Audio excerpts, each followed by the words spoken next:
It was a rainy afternoon in downtown Toronto, the kind where the clouds hovered low and the cold seemed to wrap itself around every bone. The small cafe on the corner of Bloor and Brunswick smelled like roasted espresso and buttered croissants.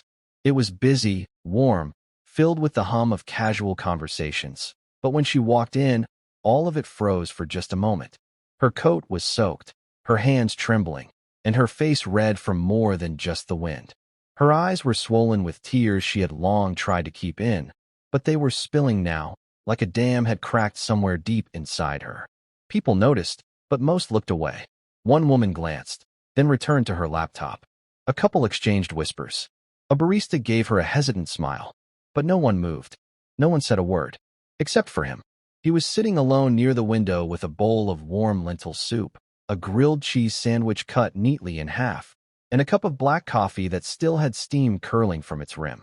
He looked to be in his late 40s, with kind eyes and the sort of quiet presence that didn't beg attention but invited peace. He stood up, gently pushed his tray toward the edge of the table, and without a word, motioned for her to take his seat. She blinked through her tears, unsure if he was truly offering. He nodded once, firmly, and then walked away, but not out the door. He stood at the far corner near the coat rack, hands in his pockets, as she slowly lowered herself into the booth. She didn't speak. Neither did he. She stared at the soup, the sandwich, the coffee, and then her shoulders fell as another wave of sobs overcame her. She didn't touch the food at first. She just cried, and he let her. No questions, no expectations, just silence. After a few minutes, she picked up the spoon, sipped the soup, then tore a piece of sandwich with trembling fingers. She ate slowly, like every bite helped her piece together some part of herself. He remained by the wall, looking out the foggy window, keeping his distance but never leaving her alone. Eventually, when the crying had faded to sniffles, she looked up. Their eyes met. She gave him the faintest nod, one full of gratitude, sorrow, and something else, relief. He walked back to the table, still quiet, and sat across from her only after she gestured him to. "My name's Ella," she said, voice hoarse.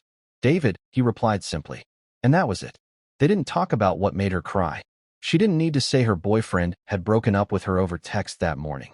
She didn't have to explain how she had just lost her job 2 days ago, or how she was now behind on rent and had nowhere to go for the night. She didn't speak of the loneliness that clung to her like the rain on her coat, or the shame that stopped her from calling her family back home in Nova Scotia. He didn't pry, but he stayed. Instead, they talked about small things. He mentioned the tree outside that was still stubbornly holding on to its last few golden leaves. She said it reminded her of her grandmother's house. He chuckled softly. They sat like old friends meeting again after years. Eventually, the cafe began to empty. The baristas started sweeping, chairs turned over, lights dimmed. She stood up to leave. "I didn't mean to cry in public," she whispered, embarrassed. "Sometimes public is the only place that feels safe," David said. "There's no shame in breaking. What matters is what you do after." She nodded again, this time with more strength. Before she left, she asked, "Why did you give me your food, your table, and your silence?" He smiled gently, not like someone proud, but like someone who understood. "Because once, years ago, I walked into this same cafe crying, and someone gave me theirs." And with that, she walked out into the fading rain, not healed, but held, for a moment. A week later, she returned to the cafe. She wasn't crying this time. She wore a cleaner coat, her eyes brighter. She bought 2 coffees and 2 sandwiches and sat by the window. Hours passed, and no one came in crying. But she waited anyway, because now, the table was hers to give.